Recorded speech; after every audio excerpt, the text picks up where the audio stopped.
તમે અહીંયા સરસ મજાના ફોટા જોઈ શકો છો.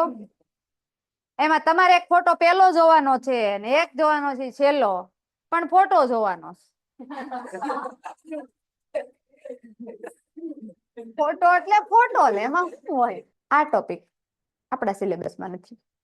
આને ઉદ્વિકાસ કહેવાય, જે 10મા માંથી નીકળી ગયું છે. બરાબર, ખાલી ફોટો તમને સારો લાગે, તમને ગમે, તમને ખબર પડે પેલા ટેણીમાં આવું હતું, હવે ટેણીમાં આવું છે, ઉદ્વિકાસ નીકળી ગયો. ચાલો, તો આ છે આનુવંશિકતાનું ચેપ્ટર. આખું આનુવંશિકતા ભણવાનું છે આપણે, ખાલી આનુવંશિકતા જ ભણવાનું છે. આમાં ઉદ્વિકાસ આપ્યું છે, જે આપણે ભણવાનું નથી. તમને કોઈને જો ઈચ્છા થતી હોય તો પીડીએફ અથવા તો ટેક્સ્ટ બુકમાંથી વાંચી લેવું એટલે ખબર પડે. બરાબર, પણ એ તમારા સિલેબસમાં બોર્ડમાં નહીં પૂછાય. બરાબર, હતું ખરા, પણ 2 વર્ષ પહેલા પૂછાતું, તો હવે નહીં પૂછાય. પ્રજનન દરમિયાન ભિન્નતાનું સંચયન. આપણે બધાને ખબર છે કે જ્યારે પ્રજનનની ક્રિયાથી નવા પ્રોટીન બને અને નવા પ્રોટીન દ્વારા ભિન્નતા પછીની પેઢી એટલે અનુગામી પેઢીમાં આવે છે. આવું આપણે ભણી ગયા હતા. આનુવંશિકતા, પેઢી દર પેઢી લક્ષણોનું વહન થાય અને આનુવંશિકતા કહેવાય. આવું ભણી ગયા હતા. જાતિ નિર્માણ, નર છે કે માદા છે એનું નિર્માણ શેના આધારે થયું, એને જાતિ નિર્માણ કહેવાય. આટલું આપણે સ્ટડી કરી ગયેલા છે. આ 2 ટોપિક આપણા કામના નથી.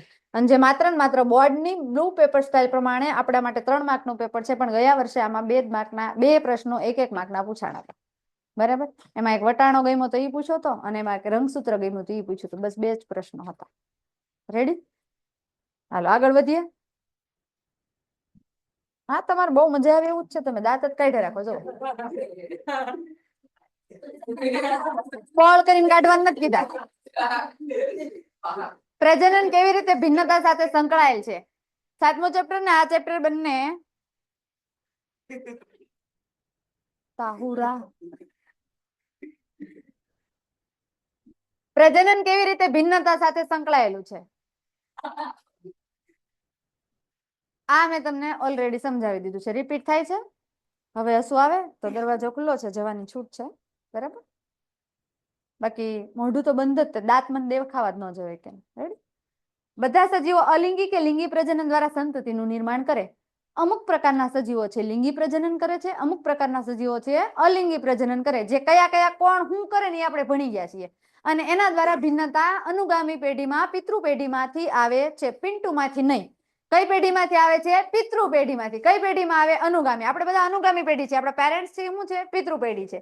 અને પ્રજનન ક્રિયા દ્વારા ઉત્પન્ન થતી સંતતિઓ પિતૃને સમાન હોવા છતાં કેટલીક ભિન્નતાઓ દર્શાવે છે. અહીં જેટલા છગના ઉભા છે એ દેખાય, આ બધી આખી ટીમ છે. શું છે? ટીમ છે, જે તમને ભવિષ્યમાં નોકરી દેવાની છે. શું દેવાની છે? નોકરી દેવાની છે. નોકરી તો કરશો ને, કેમ બાઈ મળી જાય. આ જમાનો અત્યારે જોકે તમારામાં તો મળી જાય, વાંધો નથી, પણ નોકરી કરજો તો બાઈ મળે તો બાઈને હાંચવી શકો સારી રીતે, અને તમે પોતે હંચવાઓ સારી રીતે. એટલે આ ભવિષ્યની પેઢીને નોકરી આપવાની. જો બધાને મોઢા જો છે અલગ અલગ. જો આ મારો બેટો કલર જાય તો પૈસા પાછા. આને તો ટાઇલ જ પડી ગઈ. હાવ આયા જો, હા, તમને બધાને ઈ જ દેખાય. આ જો ભૂરી ભૂરીને વાળ ભૂરાવી ગયા. આ ગમે, આ અમે બધા આ ગમે. બોલો, ટૂંકમાં અલગ અલગ વેરાયટી છે, એકે વેરાયટી છે એમ નથી. અમીબાન તો આ ગમે. આ અમીબાને હજી કાલ જન્મો, આ તો ગમાય મળી છે. કળિયુગ તો જોવો કેવો આવ્યો. હજી કાલ જન્મીને અહીંયા બેઠો તો અહીંયા આવ્યો ત્યાં તો એને ગમાય મંડી. બોલો, એને પછી પિંકી જ ગમી. બોલો, તો કઈ આવડી? આ તો આ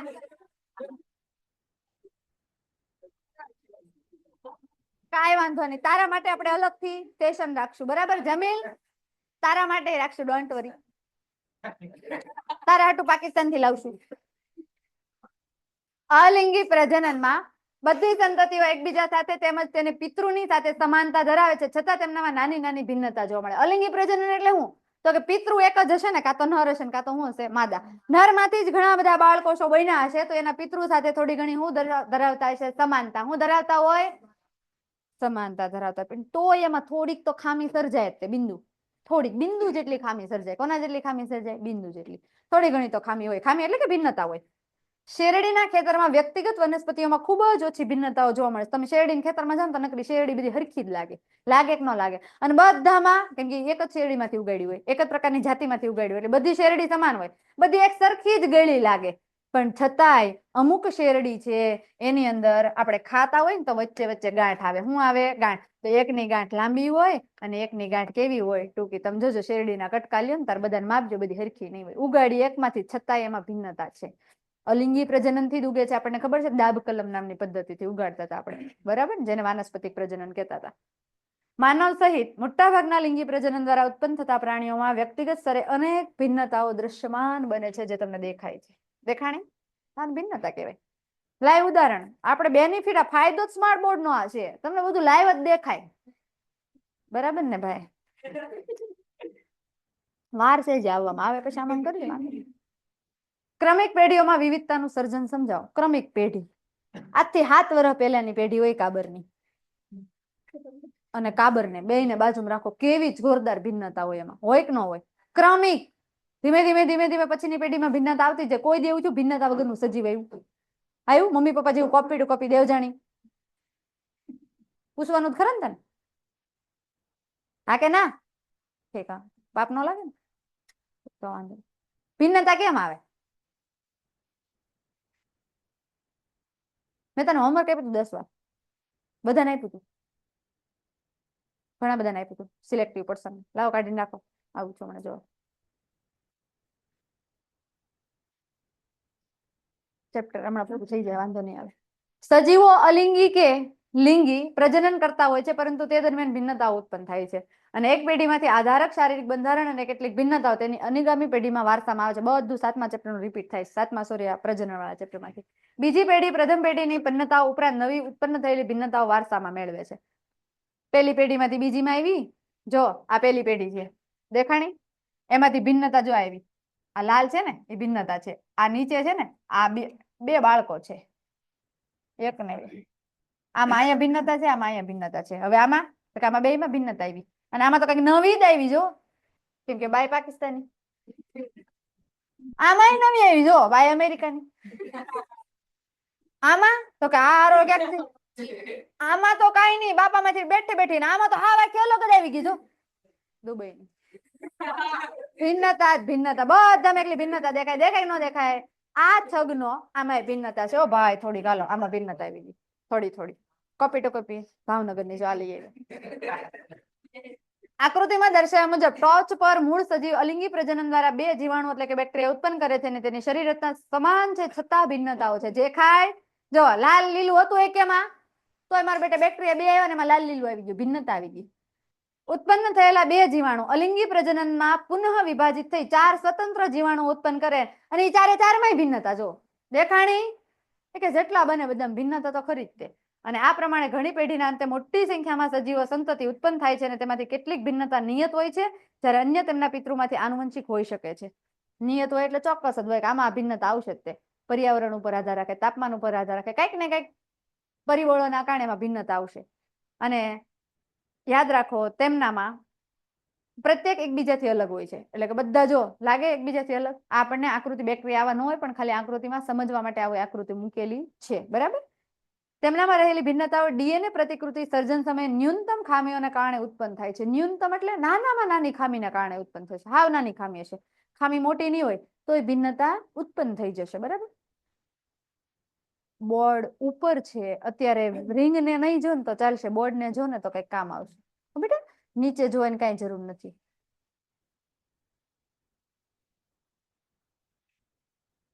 તેમના આમ પ્રજનન દરમિયાન દરેક પેઢી ભિન્નતાઓ એકત્રિત કરી વિવિધતા તરફ જાય. બસ આ 7મું ચેપ્ટર પૂરું. હવે આપણું 8મું ચાલુ થાય, આનુવંશિકતા. પ્રજનન ક્રિયાનું સૌથી મહત્વપૂર્ણ પરિણામ કયું છે? આનુવંશિકતાના નિયમો શું નિર્ધારણ કરે? કે હું જો 2 જણા દેખાય, બધાને પોણા ભાગના ધ્યાન બેની સામે જ છે કોણ? મને યાર ઇંગ્લિશ નથી આવડતું. તો બિલાડી કોને કહેવાય? જો તો તારી આંખ્યું સેમ મેચિંગ. પ્રજનન ક્રિયાનું સૌથી મોટું પરિમાણ છે નવી સંતતિના સજીવોમાં સમાન આકાર કે બંધારણ હોવું તે. કૂતરું હોય ને એનું ગલુડિયું આવે તો એનું બંધારણ છે કૂતરા જેવું જ હોય, કોઈ દી મરઘી જેવું ન હોય. પ્રજનન ક્રિયાનું મહત્વપૂર્ણ પરિણામ જ છે કે જેવો પિતૃ સજીવ છે એનો આકાર ને બંધારણ કેવું હોવું જોઈએ, એના બાળકનું અને સંતતિનું પિતૃ જેવું જ હોવું જોઈએ. આમ એનો મેઇન હેતુ છે. આનુવંશિકતાના નિયમો એ પ્રક્રિયાનું નિર્ધારણ કરે છે કે જેના દ્વારા વિવિધ લક્ષણો અનુગામી પેઢીમાં આનુવંશિક થાય. આનુવંશિકતા એટલે શું? તો કે ડીએનએ દ્વારા પિતૃ પેઢીમાંથી બાળ સંતતિમાં એના લક્ષણોનું વહન થાય. ટૂંકમાં થોડું ઘણું તો મમ્મી પપ્પા જેવું બને, મા બાપ જેવું બને, નકર તો મારું બેટું હાવ અલગ પ્રકારનું જ બને જો ડીએનએ આનુવંશિકતાનું વહન ન કરે તો. બને કે ન બને? મમ્મી પપ્પા બહુ સારા હોય, એકદમ ધોળા હોય, અને આના તો કલર જાય પૈસા પાછા, અલગ જ બને. બરાબર ને? તો પ્રથમ આવું થાય. એટલા માટે થોડા ઘણા આપણા મમ્મી પપ્પાના લક્ષણો આપણામાં આવે તો બહુ કામ લાગે. એટલા માટે ડીએનએ અને આનુવંશિકતા જરૂરી છે. બરાબર? આ મમ્મી છે એના, આ એનું બાબુ છે. લાગે છે? બંધારણ સમાન છે ને બેયનું બંધારણ સમાન? હા કે ના? કૂતરું તમે જોજો, એક કૂતરો હોય ને એક કૂતરી હોય. કૂતરી ભૂરી હોય, કૂતરો કાળો હોય. એના ગલુડિયા છે ને કાં તો ભૂરા આવશે અને કાં તો કાળા આવશે, કોઈ દી ધોળા નહીં આવે. અરમાન ખાન પઠાણ અહીંયા શું કરે યાર? તને કઈ થાય નીચે? રગ ચડી ગઈ છે. અંગૂઠો આમ આંગળી ખેંચી લે, કાં તો પગ ભભડાય નીચે એટલે કોક નીચેથી ઉડી જાય.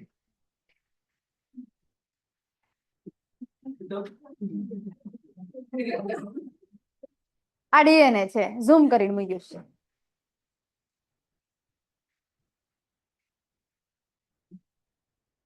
સમાનતા અને ભિન્નતાનો અર્થ શું? તો કે છગનો સમાન હોય તો સમાન કહેવાય, અલગ હોય તો ભિન્ન કહેવાય. બાળક તેના પિતૃના બધા જ આધારભૂત લક્ષણો ધરાવે છે. આ સામાન્ય આધારભૂત લક્ષણો સમાનતા કહેવાય. જો બાળકમાં એના મમ્મી પપ્પાના લક્ષણો સામાન્યતઃ બધા જ જોવા મળતા હોય, ટોટલી ન હોય પણ મોટાભાગના લક્ષણો જોવા મળતા હોય તો એને સમાનતા કહેવાય. પ્રથમ દાંત કાઢ લે તમ તારે એક્ટિંગ કરીમાં. આમ છતાં ડીએનએ પ્રતિકૃતિઓ ન્યૂનતમ ફેરફારને કારણે બાળક પૂર્ણ સ્વરૂપે તેના પિતૃઓ જેવું દેખાતું નથી. ન્યૂનતમ એટલે ઓછામાં ઓછો થોડો ઘણો તો ફેરફાર હોય જ. કોપી ટુ કોપી તો જિંદગી ક્યારેય નહીં દેખાય. અને આ પ્રમાણે કોઈ પણ જાતિની વસ્તીમાં જોવા મળતા નાના કે મોટા પ્રમાણના લક્ષણોના તફાવતને ભિન્નતાઓ કહેવામાં આવે છે. એટલે કે એના મમ્મી પપ્પાથી ટોટલી હાવ અલગ જ દેખાતું હોય એને શું કહેવાય? ભિન્નતા. મોઢું એમ જેવું ન હરખું. એટલે કે આપણે બધા ભિન્ન જ છીએ, અલગ જ છીએ, પણ આપણામાં ભિન્નતા એટલી બધી નથી. ઘણા બધા સજીવમાં ઘણા બધા છોકરાને તમે જોજો, એના મમ્મી પપ્પા એને હારે જતું લાગે જ નહીં કે આને પરણ્યું હશે. એટલી બધી જોરદાર ભિન્નતા હોય ઘણામાં હોય, તે રિયાલિટી છે જ. ઘણી બધી ભિન્નતા જોવા મળે છે. હા, કેમ જાણવું? લક્ષણોની આનુવંશિકતા માટે આધારભૂત બાબતો કઈ છે? પ્રત્યેક લક્ષણ બે અથવા બીવડાઈ દીધી. ભૂત ક્યાં થયું પાછળ? વળગીશ ચુડેલ બુડેલ તો ઘરના જ છોકરા. હાલો પેન્ટેડ વાળા ચા પીવા.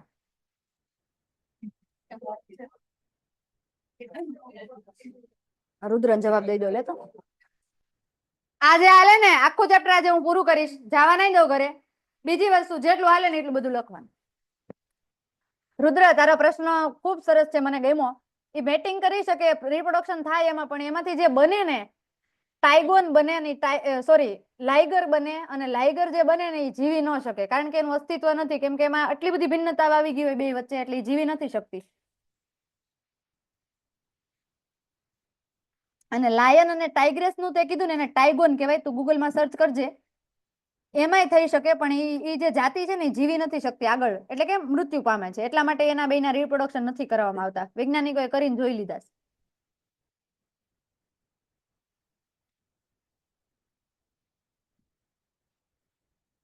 તમારે બેન સેટિંગ થઈ ગયું લાગે.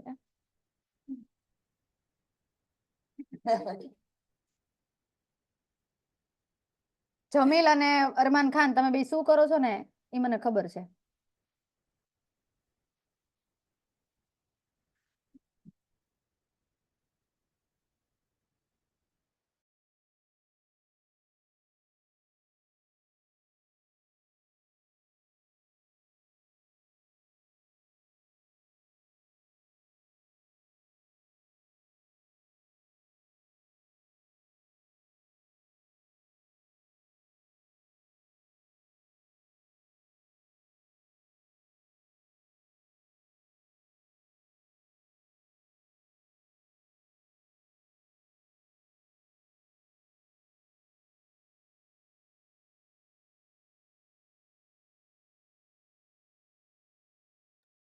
ભવિષ્યના હોનહાર લોકો. ઠીક આજ આટલા દિવસે દેખાણી એટલે ક્યારની મોઢું હંતાડે. મેં કીધું કેમ હંતાડે મોઢું, પણ હવે ખબર નથી પડતી. તું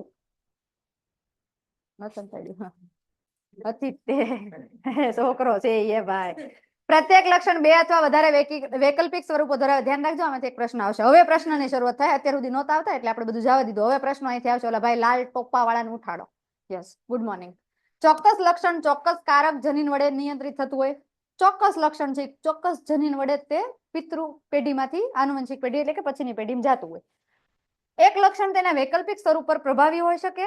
કાનની મુક્ત બૂટનું લક્ષણ જોડાયેલી બૂટ પર પ્રભાવી હોઈ શકે. અહીંયા તમને એક બેન દેખાય છે. દેખાય છે? તમારા કઈ હગાવાલા થતા હોય તો જોઈ લો. તો આ બેનની બૂટ છે એ જોડાયેલી છે. કેવી છે? જોડાયેલી. અને આની કેવી છે? જોડાયેલી નથી. આ બે માં તમને ડિફરન્ટ ખબર પડી ગઈ? જો એકની બૂટ કેવી છે? જોડાયેલી એના સ્કિન સાથે, અને એકની બૂટ કેવી છે? ખુલ્લી છે. હવે જોજો, સમજજો ખાસ. અહીંયા આવો. કાનની મુક્ત બૂટનું લક્ષણ જોડાયેલી બૂટ પર પ્રભાવી હોઈ શકે છે. હવે આ ટોપિક ટેમ્પરરી અત્યારે રહેવા દો, આગળ સમજવાનો છે. લક્ષણ અભિવ્યક્ત થયા વગર એટલે કે પ્રચ્છન્ન રહી શકે છે, પરંતુ ભવિષ્યની પેઢીમાં તે કોઈ પણ ફેરફાર વગર વ્યક્ત થઈ શકે છે. એક ઉદાહરણ આ કાનની બૂટનું જવા દો, એના સિવાયનું ઉદાહરણ આપું. માની લો કે આ માહિર, આ એન ઘરના, આ મોટો લાંબો અને આવડો બાંઠિયો, આ લાંબો અને આ બાટકી. પતિ પત્ની છે, લગ્ન થયા, 30 વર્ષે એક બાળકનો જન્મ થયો. આ બાળક બાંઠિયું જન્મ્યું. કેવું જન્મ્યું? બાંઠિયું જન્મ્યું. એના માટે જે કારક જવાબદાર હતું એ કયું કારક જવાબદાર હતું? પ્રભાવી. કેવું હતું? મમ્મીનું. કોનું? મમ્મીનું. જે પ્રભાવી થયું ટેણિયામ દેખાણું, ટેણિયો બાંઠિયો રહ્યો. ટેણિયો કેવો રહ્યો? બાંઠિયો રહ્યો. ખબર પડી તમને હું શું કહેવા માંગુ? પ્રથમ બાર વયો જા. હું શું કીધું એને? કહી દે નકર હું તને બહાર કાઢીશ. હા, દાંત નો કાઢ. You are teacher.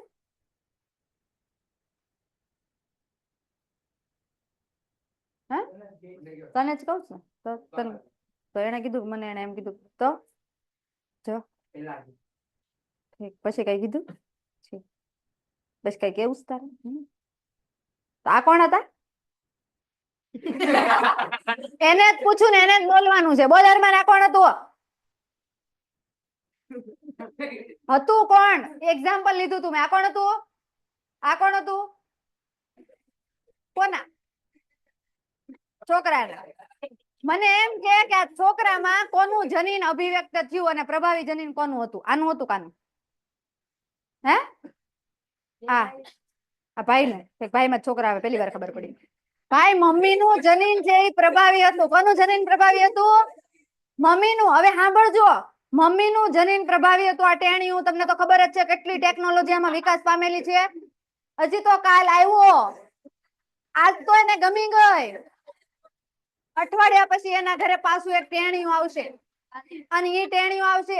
જોકે આ બાંઠિયો એટલે બાઈ કેવી મળે? બાંટકી મળે કે ન મળે? પણ યાદ રાખો, એના બાપાના લક્ષણો એનામાં સંગ્રહ થયેલા હતા. શું થયેલા હતા? સંગ્રહ. હવે આ બાંઠિયું એની બાઈ બાંટકી, પણ એના ઘરે જે ટેણિયું આવ્યું એ લાંબુ આવ્યું. કેવું આવ્યું? લાંબુ. એટલે આવતા વેત લાંબુ ન થાય, પણ મોટું થયું પછી એની હાઈટ કેવી આવી? લાંબી. કોના જેવી? દાદા જેવી. કોના જેવી? તો ખબર પડી, ઈ જે જનીન હતું, ઈ જે કારક હતું, ઈ પ્રચ્છન્ન હતું. કેવું હતું? પ્રચ્છન્ન. એટલે આ ટેણિયામાં હતું જ તે, પણ બહાર અભિવ્યક્ત થયું નહોતું. અંદર પડ્યું હતું હંતાઈને. પછી આ ભાઈ નું ટેણિયું બહાર આવ્યું. પછી એના આમાં જે લક્ષણ પડ્યું હતું ને પ્રચ્છન્ન, એના ટેણિયામાં આવ્યું. ટેણિયામાં એટલે દાદાના લક્ષણો. દાદા મોટા હતા, અમિતાભ બચ્ચન જેવા. ટેણિયું અમિતાભ બચ્ચન જેવું આવ્યું. સમજાણું તમને? જો પ્રશ્ન આમાંથી આવશે, નો આવડ્યો એટલે 500 વાર લખવા ન આપું, મને કહેજો. 500 વાર. કેમ કે બહુ કાઠિયાવાડી ભાષામાં મેં તમને સમજાવ્યું. હવે આનાથી હેલી ભાષા હોય જ નહીં. રેડી? આ એક એક્ઝામ્પલ. હજી એક બૂટ નું બાકી છે એટલે સમજાવી દો. કાનની બૂટ નું. હા, પગના બૂટ ને. કાનની મુક્ત બૂટ નું લક્ષણ બૂટ પર પ્રભાવી હોય. પ્રભાવી એટલે કે ટેણિયું જન્મે એની કાનની બૂટ છે એમાં પ્રભાવી કયું છે? તો કે લક્ષણ અભિવ્યક્ત થયા વગર એટલે કે પ્રચ્છન્ન રહી શકે. કયું પ્રચ્છન્ન રહ્યું? દાદાનું લક્ષણ પ્રચ્છન્ન રહ્યું ને, આમાં રહ્યું ને. એ પ્રચ્છન્ન એટલે કે બહાર નહોતું આવ્યું, એટલે કે આનામ નહોતું દેખાણું. તારામાં જ રહ્યું હોય ને, તારા બાપા લાંબા એનું લક્ષણ તારામાં, પણ એ પ્રચ્છન્ન બહાર અભિવ્યક્ત થયું નહીં. અને ટેણિયામાં અભિવ્યક્ત થયું. કોનામાં અભિવ્યક્ત થયું? ટેણિયામાં. અને પ્રભાવી બીજું કેવું? બીજું લાંબુ જ કરવાનું. પ્રચ્છન્ન રહી શકે પરંતુ ભવિષ્યની પેઢીમાં તે કોઈ પણ ફેરફાર વગર વ્યક્ત થાય. જો થયું વ્યક્ત, હવે સમજાણું કે નહીં? એને હું કીધું કે લક્ષણ અભિવ્યક્ત થયા વગર પ્રચ્છન્ન રહી શકે, એટલે પ્રચ્છન્ન રહ્યું તું અને એની પછીની પેઢીમાં કોઈ પણ ફેરફાર વગર અભિવ્યક્ત થયું. અમિતાભ બચ્ચન દેખાણા. બે મમ્મી પપ્પા ટેણિયા હતા, છોકરું મારું બેટું લાંબુ થયું. પછી ખબર પડી આ તો દાદાના લક્ષણો હતા એનામાં. અને લક્ષણનું એક વૈકલ્પિક સ્વરૂપ બીજા વૈકલ્પિક સ્વરૂપ કરતા વધારે પ્રમાણમાં જોવા મળી શકે. બે કારક હોય, બે કારક કે બેયના બે અભિવ્યક્ત છે. એક પ્રચ્છન્ન હોય, એક પ્રભાવી હોય. જરૂરી નથી કે પ્રભાવી હોય એ મમ્મીનું જ હોય અને પ્રભાવી હોય પપ્પાનું જ હોય. બે અલગ અલગ હોઈ શકે છે. અને લિંગી પ્રજનન કરતા સજીવોમાં નર અને માદા બંને પિતૃ સરખા પ્રમાણમાં જનનિક દ્રવ્યનું સંતતિમાં સ્થળાંતરણ કરે છે. તેનો અર્થ પ્રત્યેક લક્ષણ તેના માતા પિતાના ડીએનએ થી પ્રભાવિત હોઈ શકે છે. દરેક લક્ષણ છે માતા પિતાના ડીએનએ માંથી જ આવે. બરાબર, બે ક્વેશ્ચન જોડાય છે એમાંથી જ આવે છે. ઉદાહરણ છે સરસ મજાનું. મનુષ્યમાં લક્ષણોની આનુવંશિકતાના નિયમો બે બાબત ઉપર આધાર રાખે. માતા અને પિતા બંને સરખા પ્રમાણમાં જનનિક દ્રવ્ય ડીએનએ નું બાળકમાં સ્થળાંતરણ કરે છે, પરંતુ તેનો અર્થ દરેક લક્ષણ માતા અને પિતા બંનેના ડીએનએ થી પ્રભાવિત હોય છે. આથી આપણે કહી શકીએ કે દરેક લક્ષણ માટે સંતાન બે વિકલ્પો હોય છે. સંતાનમાં કેટલા વિકલ્પો હોય? બે. કેટલા વિકલ્પો હોય? બે. કારણ કે બે સજીવ થયા ને, નર અને માદા બે, માતા અને મમ્મી અને પપ્પા બે. બે માંથી કોઈ એક વિકલ્પ સંતાનમાં હોઈ શકે. કાં તો મમ્મીનું પ્રભાવી જનીન હશે, કાં તો બાપાનું પ્રભાવી જનીન હશે. આ છગનમાં કોનું છે જોઈએ? સંતાન સંતતિમાં બે વિકલ્પો પૈકી એક પ્રભાવી લક્ષણ છે. કયું લક્ષણ છે? કે જે દેખાય એને પ્રભાવી કહેવાય. આનામાં કોનું દેખાણું? મમ્મીનું. એટલે અહીંયા લક્ષણ પ્રભાવી કોનું છું? મમ્મીનું છું. ખબર પડી કે નહીં? હવે જો બાળકમાં કાનની મુક્ત બૂટનું જનીન માતા અને જોડાયેલી બૂટનું જનીન પિતામાંથી પ્રાપ્ત થાય. પરંતુ બાળકમાં કાનની મુક્ત બૂટનું લક્ષણ જોવા મળે. જોવો તો કોનું જોવા મળે? આમાં આપણે એવું કીધું મુક્ત બૂટનું જનીન કોનું છે? માતા. મુક્ત એટલે માતા, આયરી માતા. આ કોણ છે? પિતા. અને જોડાયેલી બૂટનું જનીન કોનું છે? પિતા. આ ટેણિયું છે અહીંયા. હાલ આ ટેણિયું પિતામાંથી પ્રાપ્ત થાય છે. યાદ રાખજો. પરંતુ બાળક જે જન્મ્યું એની અંદર કાનની બૂટ કેવી હતી? મુક્ત. કેવી હતી? મુક્ત બૂટ. જોવો તમે કેવી બૂટ કેવી છે? મુક્ત. ચોટેલી ગાલ સાથે નથી. કેવી છે? મુક્ત છે. એનો મતલબ શું થયો? મુક્ત કોની હતી? મમ્મીની. કોની હતી? આમાં પ્રભાવી જનીન કયું છે? મમ્મીનું. કોનું છે? ખબર પડી કે નહીં? મુક્ત બૂટનું લક્ષણ જોવા મળે કારણ કે જોડાયેલી બૂટનું લક્ષણ પ્રચ્છન્ન અભિવ્યક્ત છે. જોડાયેલી કેવી છે? પ્રચ્છન્ન. એટલે ખબર પડી. અહીંયા આપણને જોવા કોનું મળ્યું? મુક્તનું જોવા મળ્યું ને. મુક્ત જોવા. મુક્ત કોની હતી? માતાની. એટલે આ જે મુક્ત જોવા મળ્યું તો માતાનું કેવું જનીન છે? પ્રભાવી. કેવું છે? હવે પપ્પાએ તે સમાન માત્રામાં તે ડીએનએ નું વહન કર્યું છે ને સંતતિમાં. હા કે ના? તો કેમ એનું ન જોવા મળ્યું? કારણ કે કેવું છે? એનામ પડ્યું જ છે પણ બહાર દેખાણું નહીં. કોનામ પડ્યું? આનામાં. પણ બહાર દેખાણું નહીં. સમજાણું કે નહીં? એ ક્યારે દેખાય? તો કે એની પછીની પેઢીમાં દેખાઈ પણ શકે. સમજાણું તમને? ટપ્પો પડ્યો કે નહીં? કેટલા જનીન હોય? બે. એક પ્રભાવી, બીજું પ્રચ્છન્ન. પ્રભાવી હોય શું થાય? અભિવ્યક્ત થાય. અને પ્રચ્છન્ન અભિવ્યક્ત થાતું નથી. આ ભાઈ છે એના પપ્પાની હાઈટ ઊંચી છે, એ ભાઈની હાઈટ ઊંચી છે. એનો મતલબ કે એના પપ્પાનું જે પ્રભાવી જનીન છે આ ભાઈમાં અભિવ્યક્ત થયું. સમજાણું કે નહીં? જો આ ભાઈ ઠીંગણું હોત તો ઠીંગણો ન કહેવાય. તો એનામાં જે જનીન છે એનામાં એના મમ્મીનું જનીન પડ્યું જ છે પણ એ પ્રચ્છન્ન છે. કેવું છે? પ્રચ્છન્ન છે. તો જે આપણા મમ્મી પપ્પા બેયના જનીન આપણામાં આવે છે, તો જે જનીન બહાર નથી પ્રભાવિત નથી થઈ શકતું એ પ્રચ્છન્ન છે. એટલે કે પડ્યું જ છે પણ એ પ્રભાવ નથી આપતો એમ. અને જે આપે છે, જે દેખાય છે ને કેવું કહેવાય? પ્રભાવી. ઓલા ભાઈને જગાડો તો, બેટા માથું દુખે તો, તાવ આવે તો, રોવું આવે તો શું થાય? સાડા થઈ ગયા? થઈ ગયા? વાંધો નહીં. હાલો, પ્રશ્ન તમને આવડો આ પૂછાય વારંવાર. વટાણા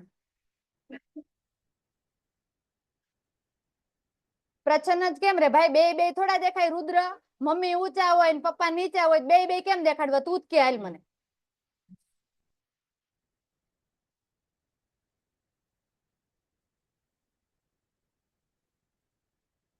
કોણ બોલે સા? તું ભાઈ બાર વયો જતો, નીકળ હાલ. હે ને, તું ક્યાં કઈ બોલે છો યાર? ખોટું હું ગાંડી છું તને કહું કા બેટા? વટાણા તો જોયા બધાએ, પીળા નઈ લીલા. સાઈન પૂછે તો ઊંચાઈના લક્ષણ માટે પ્રભાવી જનીન કયું હતું? Capital T. પ્રભાવી એટલે દેખાય, અભિવ્યક્ત થાય એને શું કહેવાય? પ્રભાવી. અને પ્રચ્છન્ન કયું હતું? Small T. આ દાદા હતા, આ દાદાએ પ્રયોગો કર્યા હતા.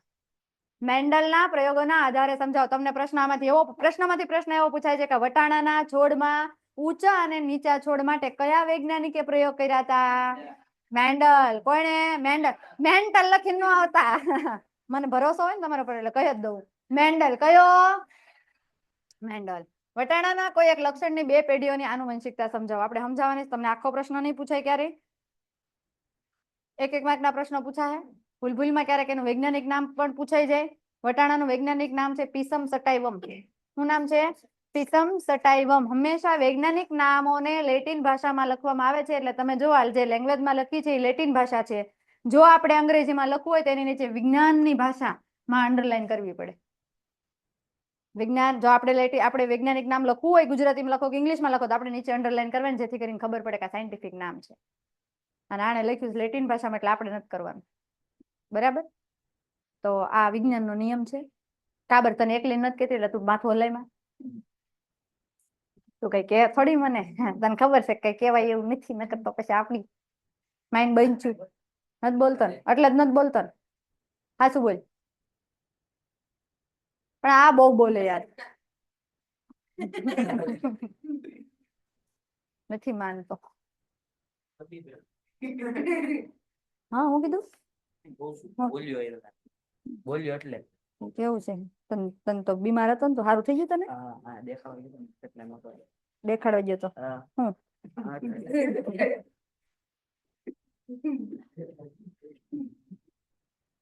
મેન્ડલે પ્રયોગ માટે વટાણાની પસંદગી કરી. કોની પસંદગી કરી? વટાણાની પસંદગી કરી. અને વટાણા જ ગમ્યા, એને બીજું કાંઈ ગમ્યું નહીં. અને એને જોયું વટાણામાં વિવિધ લક્ષણો, એટલે કે દરેક લક્ષણોની બે વિરોધાભાસી અભિવ્યક્તિ જોવા મળે. વિરોધાભાસી એટલે તમે બધા વટાણા લ્યો, બધા હું હરખા જ હોય? ન જ હોય ને, નાના મોટા હોય. જો કેટલી ખબર પડે. મેન્ડલે વટાણાના છોડની ઊંચાઈનું લક્ષણ અભ્યાસ માટે પસંદ કર્યું. એ કે ઊંચા કે નીચા, એ કે મારે જોવું. એનું લક્ષણ લીધું એને. લક્ષણો ઘણા બધા હોય વટાણામાં, પણ એક જ લક્ષણ એને ગમ્યું કે ઊંચા છે કે નીચા છે એ મારે ઉગાડવા, પછી જોવા કેટલા ઊંચા ઉગે કેટલા નીચા ઉગે એ મારે જોઈને એના ઉપર પ્રયોગ કરવો. મેન્ડલે પ્રયોગ કર્યો. વટાણાની છોડની ઊંચાઈમાં લક્ષણની બે વિરોધાભાસી અભિવ્યક્તિ ઊંચા છોડ અને નીચા છોડ જોવા મળે છે. ઊંચા છોડ માટે આપણને ખબર છે કેપિટલ ટી લેવામાં આવે છે, જ્યારે નીચા છોડ માટે શું લેવામાં આવે છે? Small T. ઘણા બધાએ હજી 50% આ પ્રશ્નમાં ભૂલ કરી છે. હું આ સમજી લેજો, પછી ન કરતા. મેન્ડલે પિતૃપેઢી એટલે જે પહેલો છોડ છે એની વાત છે. પિતૃપેઢીમાં જ્યારે ઊંચા છોડ એટલે કે કેપિટલ ટી નું સંકરણ નીચા છોડ સ્મોલ ટી સાથે કરાવતા F1 પેઢીમાં બધા છોડ ઊંચા પ્રાપ્ત કર્યા. એને લગ્ન કરાવ્યા. કોની યાર લગ્ન કરાવ્યા? તો કે ઊંચા છોડ અને નીચા છોડ. આની યાર એને સંકરણ કરાવ્યું. જો કરાવું છું પેંડા તારે હું હાલો. ઊંચા છોડ આરે કોનું સંકરણ કરાવ્યું? નીચા છોડનું કરાવ્યું. તો પહેલી પેઢી મળી, કઈ મળી આપણને? Capital T small T. હવે એક વસ્તુ સમજી લો કે અહીંયા તમને એક શબ્દ લખેલો છે પ્રભાવી જનીન કયું? Capital T. તો જ્યાં જ્યાં કેપિટલ ટી હશે ત્યાં છોડ કેવા હશે? ઊંચા. કેમ કે પ્રભાવ દેખાય તો એનું જ ને બધું બહાર. તો એ જે કેપિટલ ટી છે શું દર્શાવે છે? છોડ કેવા છે? ઊંચા. કેવા છે? ઊંચા. હાલો પાછા લગ્ન કરાવીએ. આ તે ટી ના બીજા હારે કરાવીએ. હાલો આને હારે કરાવીએ. શું મળ્યું? Capital T small T. હાલો હવે આનો વારો. આના કરાવીએ આપણે પેલા ટી હારે, તો મળ્યું શું? Capital T small T. અને આનાય કરાવીએ પાછા, તો મળ્યું શું? Capital T small T. જો તો બધા કેપિટલ ટી દેખાણા તમને? એટલા માટે અહીંયા શબ્દ વાપર્યો છે કે બધા કેવા મળ્યા? F1 પેઢીમાં બધા છોડ ઊંચા મળ્યા. કેવા મળ્યા? ખબર પડી ઊંચા કેમ મળ્યા? કારણ કે ચારે ચારમાં કોણ હાજર હતું? Capital T. અને કેપિટલ ટી કોના માટે જવાબદાર હતું? પ્રભાવી માટે. અને આમ તો કેપિટલ ટી ઊંચા છોડ માટે જવાબદાર છે, પણ જ્યાં જ્યાં હાજર હશે ત્યાં છોડ કેવા મળશે આપણને? ઊંચા. કેવા મળશે? પણ નીચા છોડનું પ્રચ્છન્ન જનીન જ એમાં છે તો ખરું જ. કોનામાં છે? છોડમાં. જેમ આનામાં હતું એમ નીચા છોડનું છે, પણ આ મેળો કેવો ઊંચો મેળો. કેવો મેળો? બોલતો બેટા, કઈ પેઢીમાં બધા છોડ ઊંચા મળ્યા? F1 પેઢી. બરાબર, સરસ, વેરી ગુડ. પ્રચ્છન્ન જનીન અને પ્રભાવી જનીન માટે બંને કયા કયા હતા? કોના વચ્ચે સંકરણ કરાયું હતું? Capital T, small T. એક જ જનીન હોય કે કયા કયા?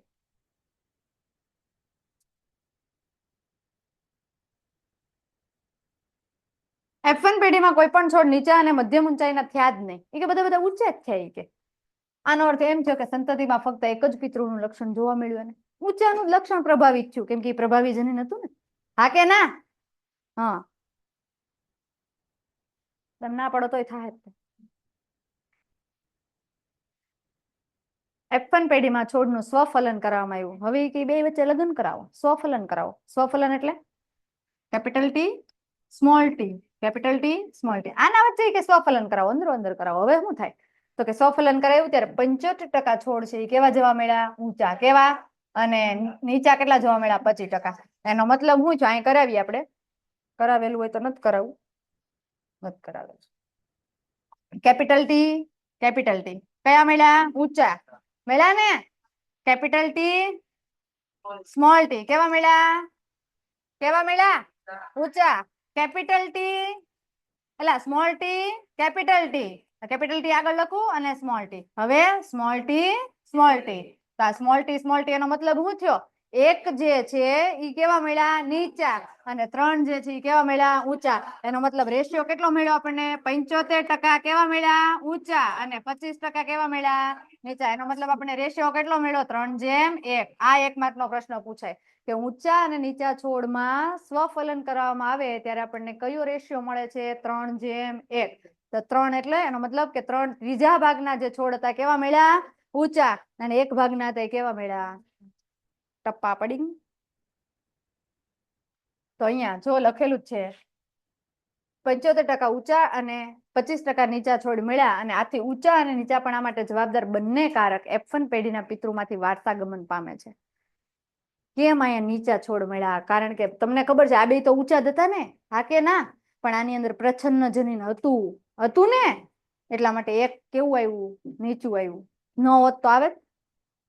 આ બે તો પ્રભાવિત છે ને, બે ઊંચા છોડ જ છે, પણ આમાં પ્રચ્છન્ન જનીનનો સંગ્રહ હતો, એટલે કે હતા જ તે અંદર.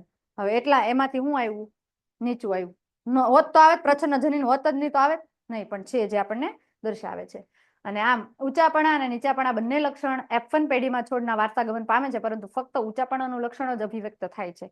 અને આ પરથી મેન્ડલે નક્કી કર્યું કે લિંગી પ્રજનન દ્વારા ઉત્પન્ન થતા સજીવોમાં લક્ષણનું નિયમન કરતા જનીનની 2 નકલો હોય છે, અને જનીનની બંને નકલો એક સમાન અથવા તો ભિન્ન પણ હોઈ શકે છે. એક સમાન એટલે કેવી? તો કે ટી પણ હોઈ શકે અને કેપિટલ ટી, સ્મોલ ટી પણ હોઈ શકે. છે બે ભિન્ન. અને કેપિટલ ટી, કેપિટલ ટી પણ હોઈ શકે. સમાન પણ હોઈ શકે ને ભિન્ન પણ હોઈ શકે. રેડી? ક્લિયર બધાને? કોઈ કઈ ડાઉટ? આમાંથી એક જ પ્રશ્ન આવે 3:1 નું પ્રમાણ, બીજું કઈ ન આવે. કાં તો પછી પૂછી લે 75% કયા જનીન કયા મળતા હતા પ્રભાવી, જે ઊંચાપણા માટે જવાબદાર હતું. તમને એવું પૂછી લે. તમને આમાંથી પ્રશ્ન એક પૂછેલો છે, ઊંચા છોડ તમને આવું સંકરણ આપી દીધું, capital T, capital T, capital T, small T અને સ્મોલ ટી, સ્મોલ ટી. તમને એવો પ્રશ્ન પૂછેલો છે કે આમાંથી ઊંચા કયા છે અને નીચા કયા છે, એટલે પ્રભાવી કયા છે અને પ્રચ્છન્ન કયા છે. તો પ્રભાવી કોણ આવશે? આ બે. ને પ્રચ્છન્ન કોણ આવશે? આ છે કયા છોડ માટે જવાબદાર છે? ઊંચા. અને આ કોના માટે જવાબદાર છે? નીચા. રેડી? આવો પ્રશ્ન તમને પૂછેલો છે. આખા ગામે ખાલી આ અને ખાલી આ લખ્યો, આ કોણ લખશે મારા બાપા?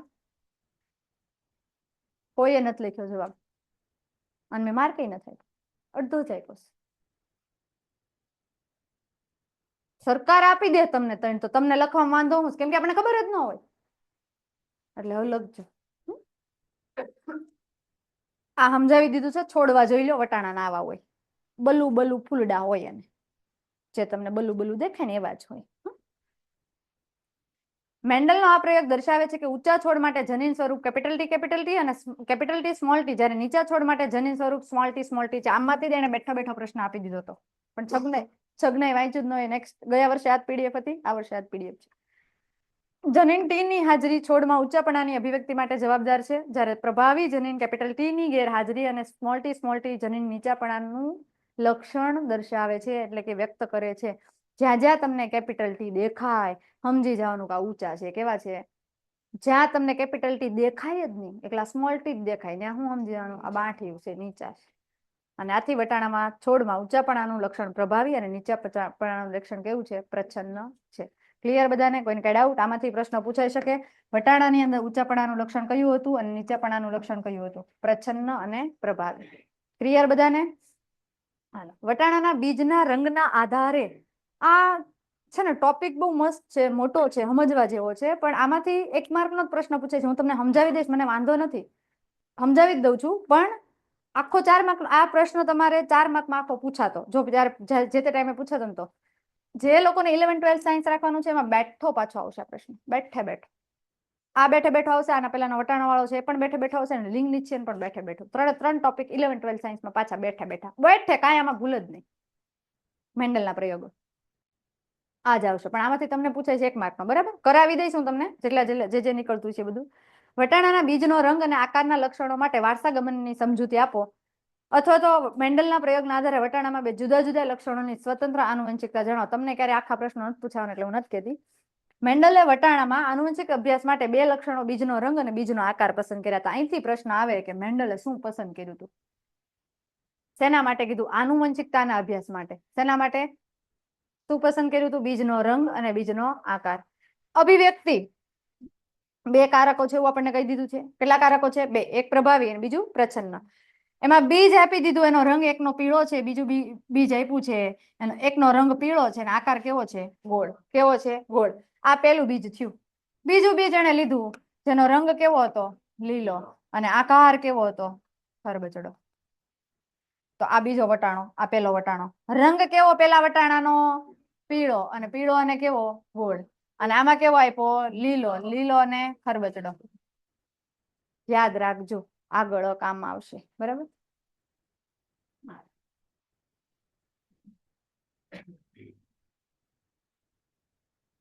આપણે 2 વટાણા લીધા. કેટલા લીધા? 2. એક કયો લીધો? પીળો વટાણો. બીજો કયો વટાણો લીધો? લીલા. જોયા છે ને બધા વટાણાને? ઓકે.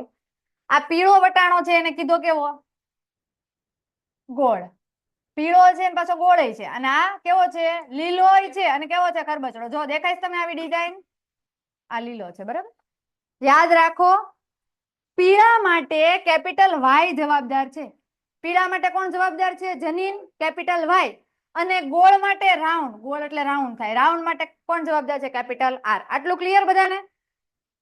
લીલા માટે જવાબદાર છે સ્મોલ વાય, અને ખરબચડા માટે જવાબદાર છે સ્મોલ આર. હું જવાબદાર છે? Small R.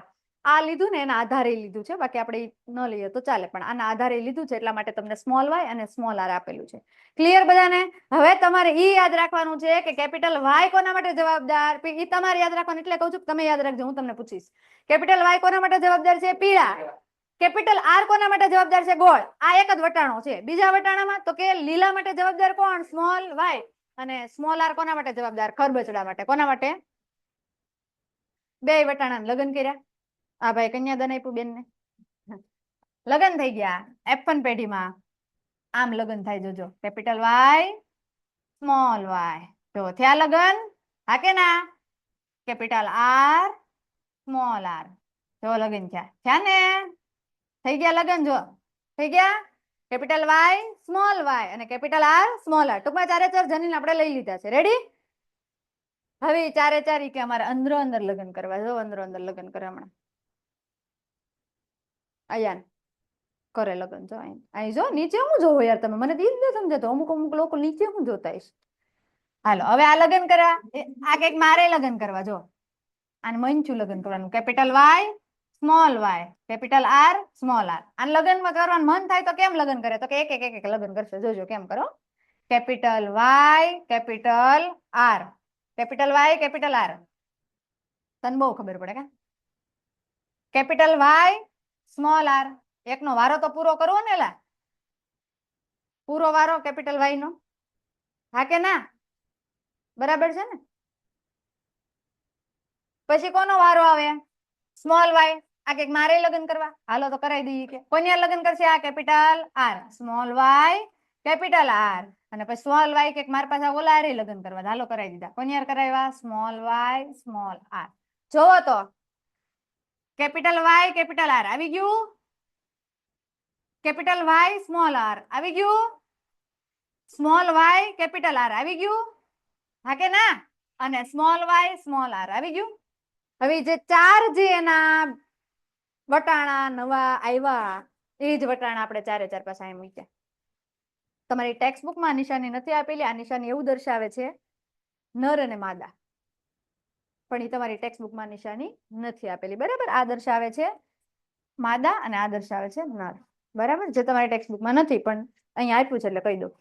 આ ચાર છે ને ઈ ચાર મેં અહીં મૂક્યા. હવે આના અંદર અંદર લગ્ન કરાવવાના.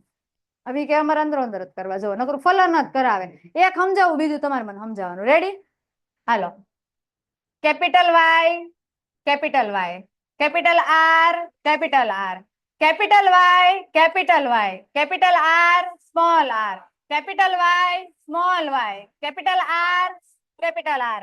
સ્મોલ ક્યાંથી આવ્યો ભાઈ? અહીંયા તો કેપિટલ દેખાય. Capital Y small Y, capital R small R. હાલો ક્લિયર? હા કે ના? હવે આ ભૂલી જવાનું, હવે આને પકડવાનું. આ તો બધામાં રહે જ તે. આને પકડવાનું. Capital Y capital Y, capital sorry small R capital R. તમે આગળ કેપિટલ લખો પાછળ લખો એનાથી કોઈ મતલબ નથી. Capital Y capital Y, small R small R, capital Y small Y, small R capital R. આગળ પાછળ લખો વાંધો નથી.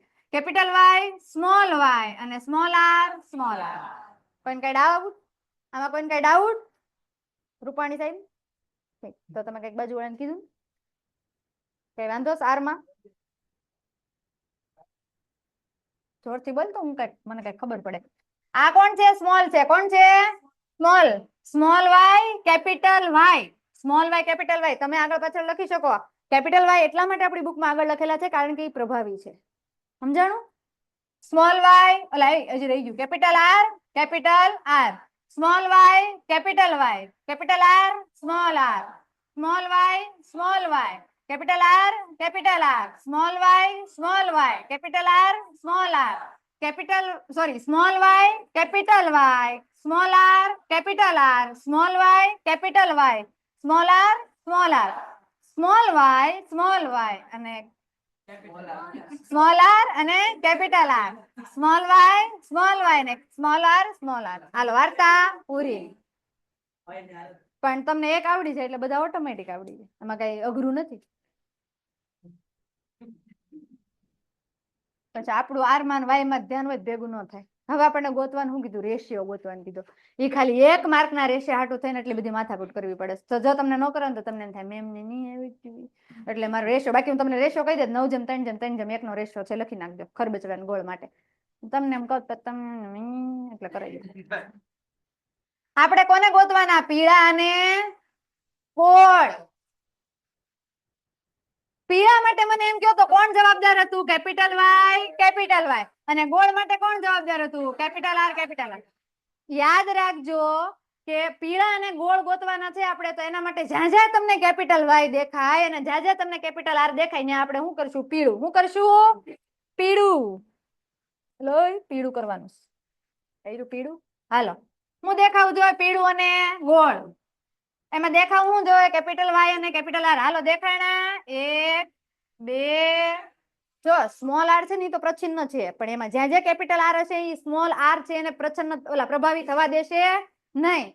કેપિટલ વાય કેપિટલ આર મળ્યું. Capital Y capital R, capital Y capital R. આમાં નથી, આમાં છે. Capital Y capital R, capital Y capital R, capital Y capital R. આમાં નથી, આમાંય નથી. આમાં છે એલા આમાં છે નહીં, આમાં નહીં.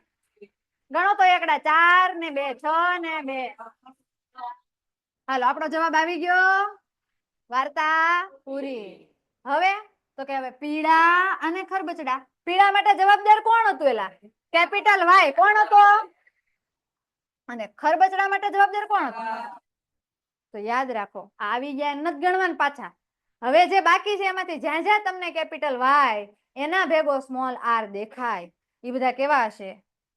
પીળા અને ખરબચડા કેવા છે? પીળા અને ખરબચડા. હાલો તો કેપિટલ વાય ને સ્મોલ આર દેખાવજો. હાલો દેખાણો. Capital Y small R, capital Y small R. નથી, આમાંય નથી. આમાં છે. હાલો હા છે, જો કેપિટલ વાય આમાં છે. નહીં નહીં એ કેમ નથી? હાલો કેટલા મળ્યા? હાલો મિશન સક્સેસ. હજી કઈક ઘટે? લીલા અને ગોળ કેવા? લીલા લીલા અને કેવા? ગોળ. તો મને એમ કહો તો લીલા માટે કોણ જવાબદાર હતું? સ્મોલ વાય જવાબદાર હતું.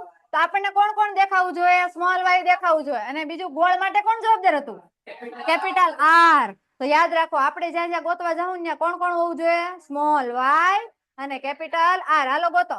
સ્મોલ વાય અને કેપિટલ આર કેવા છે? લીલા ને ખરબચડા દેખાણા. હાલો રેડી, એક મળી ગયું. પછી કેવું? સ્મોલ વાય ને કેપિટલ આર, સ્મોલ વાય અને કેપિટલ આર. દેખાઈ ગયું? એલા હાલો આ વચ્ચે નીચેનું દેખાઈ ગયું. હાલો કેટલા થયા? આ તો આવે જ નહીં. કેટલા થયા? 3. હાલો મિશન સક્સેસ. વધ્યું કોણ બિચારું? એકલું. કોણ વધ્યું? લીલા અને ખરબચડા. લીલા માટે કોણ જવાબદાર હતું? સ્મોલ વાય અને ખરબચડા માટે સ્મોલ આર. તો સ્મોલ વાય છે ને સ્મોલ આર છે. તો આપણને કોણ મળી ગયા? લીલા અને ખરબચડા મળી ગયા. વાર્તા પૂરી. હાલો વાર્તા પૂરી. આપણને જે પ્રમાણ મળ્યું ને આપણે યાદ રાખવાનું છે. બીજું કઈ યાદ નથી રાખવાનું. તો ટોટલ ગણતરી કરેલી છે એ લોકોએ 9:3:3:1 નું પ્રમાણ. કેટલું પ્રમાણ મળે? 9:3:3:1 નું પ્રમાણ. હાલો રેડી? કોઈ કઈ ડાઉટ? હાલો હવે જે મેં સમજાવ્યું ને અહીંયા જોવાનું. મેન્ડલે પિતૃ પી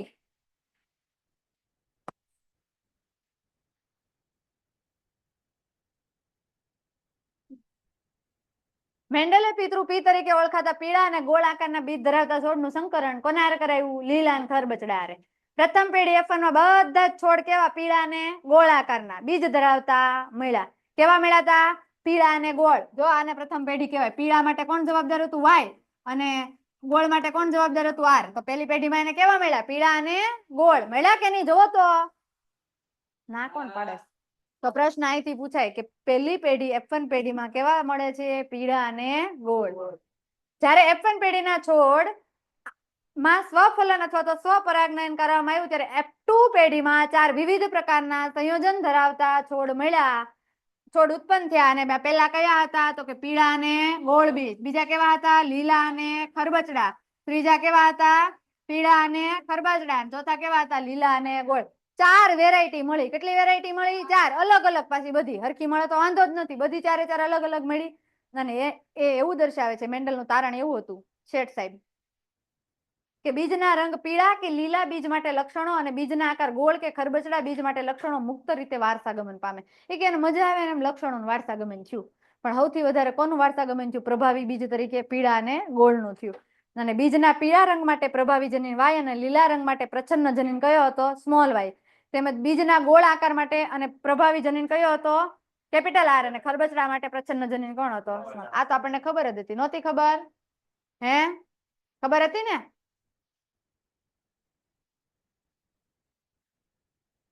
મારી આંખો બહુ સારી છે.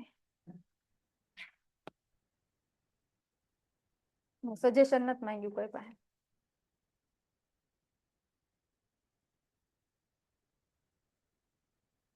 n ને 2n નો અર્થ શું થાય? હાથ લઈ લે, નહીં પડી જાય ગાદી નીચે. આમ હરખો બેસી જાય ભાઈ. મળદાઈ જાય હું બેઠો. Shine good morning. રાતના ઉજાગરા હોય ને નડે અહીંયા.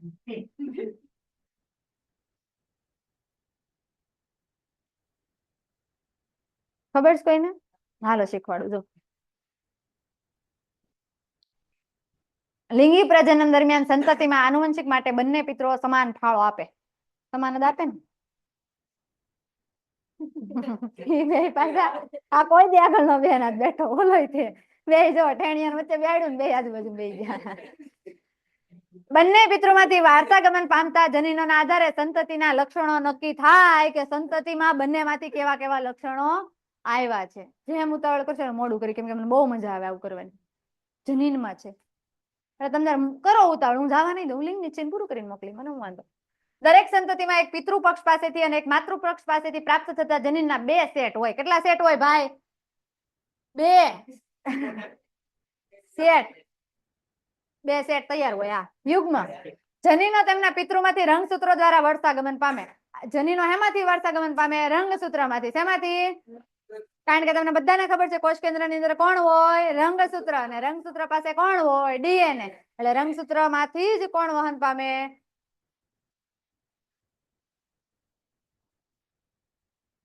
લક્ષણો. જનન કોષોના નિર્માણ દરમિયાન અર્ધસૂત્રી ભાજન દ્વારા 2 રંગસૂત્રોની સંખ્યા એકકીય હોય છે. આ કહેવા એવું માંગે છે કે એક કોષ છે એમાંથી 2 બન્યા. 2 એટલે 1n અને આ બીજો n એટલે કયા બન્યા? 2n. એટલે એક અર્ધસૂત્રી ભાજન એટલે કે એક કોષમાંથી 2 કોષો બને અને અર્ધસૂત્રી ભાજન કહેવાય. અર્ધીકરણ કહેવાય. તો આ બંને કોષનું શું થયું? અર્ધીકરણ અથવા તો અર્ધસૂત્રી ભાજન. અને આમ પ્રત્યેક પિતૃકોષમાંથી જનન કોષોમાં રંગસૂત્રની પ્રત્યેક જોડમાં માત્ર એક રંગસૂત્ર આવે છે. પ્રત્યેક પિતૃકોષમાંથી મમ્મી અને પપ્પા બંનેમાંથી જનન કોષમાં રંગસૂત્રોની પ્રત્યેક જોડમાં માત્ર એક રંગસૂત્ર હોય છે. જ્યારે બંને જોડાઈ જાય યુગ્મનજ બની જાય પછીની વાત છે. જ્યારે માતૃ અને પિતૃના એકી જનન કોષોના ફલનથી યુગ્મનજ નિર્માણ પામે છે. કેમ નિર્માણ પામે? તો આપણને બધાને ખબર છે મમ્મીનો કોણ હોય? XX. પપ્પાનો કોણ હોય? XY. જ્યારે આ બને ત્યારે જો આ X છે X સાથે જોડાય તો બેબી ડોલ બને. અને આ ભાઈ બન્યા જુઓ બાબો. Y સાથે જોડાય તો કોણ બને? બાબો બને. તો એ બાબો અને બેબી કેમ બને એ આના આધારે ખબર પડે. પણ જો રંગસૂત્ર કેવા આવ્યા? એક એક જ આવ્યા કે 2 આવ્યા? એક એક જ આવ્યા ને આમાં કોણ આવ્યું? આમાં કોણ આવ્યું? તો યુગ્મનજની નવી સંતતિનો પ્રથમ કોષ બને. એટલે આ પ્રથમ કોષ બની ગયો. આપણે ડાયરેક્ટ બાબો લાવી દીધા પણ એ પેલા કોષ બનશે. ફલનમાં ભાગ લેતા જનન કોષો દ્વારા સંતતિમાં રંગસૂત્રની સંખ્યા પુનઃ સામાન્ય થઈ જાય છે. કારણ કે તે દરેક રંગસૂત્રની 2 પ્રતિકૃતિ મેળવે છે. પુનઃ સામાન્ય એટલે તમે વિચાર કરી લ્યો કે આ 2 જોડાણા એટલે એક એક રંગસૂત્ર જ આવ્યા હતા. બરાબર. આમાં પાછી છગનામાં 23 જોડ થઈ જ જાય. શું કામ થઈ જાય? કારણ કે રંગસૂત્રની 2 પ્રતિકૃતિ મેળવે છે. તેમાં એક પૈતૃક હોય છે અને બીજી કેવી હોય છે? માતૃક હોય છે. એ ફરી પાછી નવી બની જશે. અને સંતતિમાં રંગસૂત્રની નિશ્ચિત સંખ્યા જળવાઈ રહે તે જાતિના ડીએનએની સ્થાયીતાને સુનિશ્ચિત કરે છે. ક્યારે એવું નથી થયું કે છગનામાં 24 જોડ ચિમ્પાન્જીની જેમ રંગસૂત્ર હોય અને ક્યારેય વાંદરાની જેમ 22 જોડ રંગસૂત્ર હોય એવું થયું નથી. વાંદરામાં 22 જોડ હોય, ચિમ્પાન્જીમાં 24 જોડ હોય અને ઘોડામાં 32 જોડ હોય. અમીબામાં 132 જોડ હોય. ખરેખર લે આટલા રંગસૂત્ર હોય. આપણામાં 23 જોડ છે. અને આનુવંશિકતાની આ ક્રિયાવિધિનો ઉપયોગ લિંગી પ્રજનન કરતા બધા સજીવો કરે છે. આજ ક્યારે લાઈવ છે સાહેબ? 9 વાગે લાઈવ છે. એક વાર છે. હાલો લિંગ નિચેન અને છેલ્લો ટોપિક અને ચેપ્ટર પૂરું. અમારે એક ટોપિક બાકી છે. એમાં એવું છે ઉતાવળ બહુ છે ને સાહેબ એટલે પછી મન વધારે તાન ચડે અંદરથી ભણાવે. હા હાલો. લિંગ નિચેન કહેવાય કોને? આમાંથી એક પ્રશ્ન આવે. ગયા વર્ષે પ્રશ્ન પૂછાણો તો લિંગ નિચેન કોને કહેવાય? બોલો. હમણાં તો સમજાયું છોકરો બન્યો છોકરી. એને લિંગ નિચેન જ કહેવાય. હા પણ પ્રશ્ન એમ નહોતો પૂછાણો. પ્રશ્ન એમ પૂછાણો તો કે રંગસૂત્રની કેટલી જોડ હોય? 23. બધી સરખી હોય નહીં. છેલ્લી જોડ કેવી હોય? લિંગી. અને 22 જોડ કેવી હોય? દૈહિક. પણ યાદ રાખો પ્રશ્ન એમ પૂછાણો તો કે દૈહિક જોડમાં કેટલા જોડ રંગસૂત્ર હોય? અને ગામ આખું હું લખીને આવ્યું હતું? 22. દૈહિક એટલે શરીર. એની અંદર કેટલા જોડ હોય? તો 23 જોડ આવે. પણ તમને એમ પૂછે કે દૈહિક રંગસૂત્રોની સંખ્યા કેટલી? તો 22 જોડ લખવાનું. સમજાણું? આ પ્રશ્ન મિસ્ટેક ન કરતા બધા હારા છોકરા લખીને આવ્યા એટલે તમારે ધ્યાન રાખવાનું છે. એક લિંગી સજીવ કાં તો નર હોય કાં તો માદા હોય. આ બધાને આવડે? હા કે ના? વ્યક્તિગત જાતિના લિંગ નક્કી કરવાની ક્રિયાવિધિને શું કહેવાય? લિંગ નિચેન. એક જ માર્કનો પ્રશ્ન આવવાનો. એટલે લિંગ નિચેનની વ્યાખ્યા પૂછાઈ જાય. વ્યક્તિગત જાતિના લિંગ નક્કી કરવાની ક્રિયાવિધિને શું કહેવામાં આવે? ફલન ક્રિયા દ્વારા નિર્માણ પામતા યુગ્મનજમાંથી વિકસતો સજીવ નર કે માદા તરીકે વિકસે છે એ બાબત લિંગ નિચેન ઉપર આધાર રાખે. કારણ કે આપણને ખબર છે કે 23 જોડ માદામાં XX હોય ને નરમાં કેવી હોય? XY. અને ખબર જ છે કે કાં તો આ આની હારે જોડાય છે કાં તો આ કોની હારે જોડાય? આની હારે. એવું જરૂરી નથી હો કે આ X છે આ X હારે ન જોડાય. આ બેમાંથી કોઈ પણ X આ બેમાંથી કોઈ પણ હારે જોડાય. જો આમાંથી X છે Y સાથે જોડાય તો બાબો બને. શું બને? બાબો. અને આમાં આની હારે જોડાય કોણ બને? બેબી બને. કોણ બને? બેબી. બેબી એટલે માદા. સમજાણું? હા કે ના? સમજાય જ ને? હવે આ તો ભણીએ છીએ આપણે ક્યારે. જુદી જુદી જાતિઓ લિંગ નિશ્ચય માટે જુદા જુદા પ્રકારની પદ્ધતિનો ઉપયોગ કરે છે. સસ્તન વર્ગના પ્રાણીમાં મોટા ભાગે મનુષ્યની વાત કરીએ તો આ પદ્ધતિ લિંગ નિશ્ચયની હોય. ઘણા બધા સજીવોની અંદર અલગ અલગ પરિબળો આધાર રાખતા હોય. એ પરિબળો કયા છે? મેં આગળ કીધું હતું તમને. તાપમાન, વેરી ગુડ. પછી પરિસ્થિતિ, વાતાવરણ, બરાબર. પરિસ્થિતિ અને તાપમાન બે આધાર રાખે. જો તાપમાન વધારે હોય, મગરનું ઉદાહરણ આવતું 9મા ધોરણમાં યાદ હોય તો, એ શેના ઉપર આધાર રાખે? તાપમાન ઉપર. જો તાપમાન વધારે હોય તો નર બને ને તાપમાન ઓછું હોય તો માદા બને. પણ હંમેશા આવું બધા પ્રાણીમાં થતું નથી. એ અપવાદ છે બે. અને એક ઉદાહરણ આપ્યું છે કેટલાક સરીસૃપ પ્રાણીઓ. સરીસૃપ એટલે કે પેટે ઢસડાઈને ચાલતા હોય, એ બધાને કેવા કહેવાય? સરીસૃપ. આપણે બધા સસ્તન, એટલે સસ્તન ને સરીસૃપમાં ફેર. આપણે કોઈ પેટે ઢળાઈને હાલે સામાંથી? નહીં. આપણે બધા કેવા છીએ? સસ્તન. જે પેટે ઢસડાઈને ચાલે બધાને સરીસૃપ કહેવાય. યાદ રાખવામાંથી પૂછાય.